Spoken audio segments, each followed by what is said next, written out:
a Chinese oil survey vessel that has been embroiled in a tense standoff with Vietnamese vessels in the South China Sea, left Vietnamese-controlled waters after more than 3 months. The Chinese vessel, the Haeung Daisy 8, was speeding away from Vietnam's exclusive economic zone towards China under the escort of at least 2 Chinese ships, according to data from a website that tracks vessels. China claims almost all the energy-rich waters of the South China Sea, but neighbors Brunei, Malaysia, the Philippines, Taiwan and Vietnam also have claims. Tension between Hanoi and Beijing escalated when China set the vessel to conduct seismic surveys in waters off Vietnam in early July. The foreign ministry in Hanoi has repeatedly accused the vessel and its escorts of violating Vietnam's sovereignty and has demanded China remove its ships from the area. Vietnamese President and Communist Party chief Nguyen Phu Trong called for restraint in the South China Sea, saying Vietnam should never compromise on its sovereignty and territorial integrity. United States Vice President Mike Pence praised Taiwan as a beacon of Chinese culture and democracy while criticizing China as failing to honor its trade commitments and to observe the right to freedom. The U.S. stood by Taiwan in defense of her hard-won freedoms,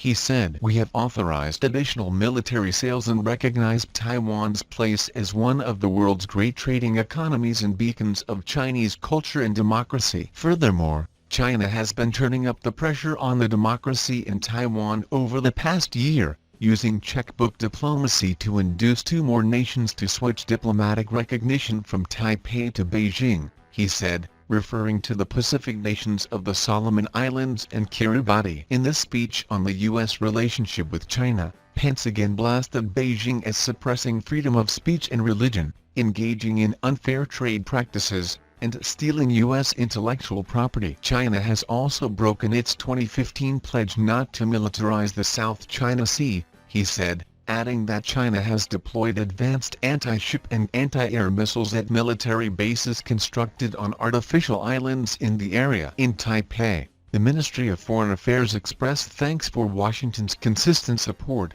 saying Taiwan will continue to work with like-minded nations to protect democracy and international order. India and South Korea are looking to boost their business and defense ties through 2 upcoming meetings, including a strategic economic dialogue that will serve as the umbrella for all economic cooperation. By the year-end, the 2 sides are expected to hold their first official level 2+2 dialogue between their defense and foreign ministries. The dates for the 2+2 dialogue are currently being finalized. The 2 initiatives dovetail with India's Act East policy and South Korea's New Southern policy and are aimed at giving fresh impetus to economic and security ties. The upcoming 2+2 dialogue, in addition to looking at ways to boost regional cooperation, will finalize a defense industry roadmap to facilitate South Korean investments in India's defense manufacturing sector. Last year, the Indian Army inducted the K-9 Vajra 155mm self-propelled howitzers,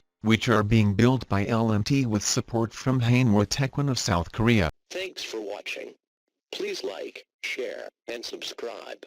If you like the channel and want to support, please support on Patreon or PayPal.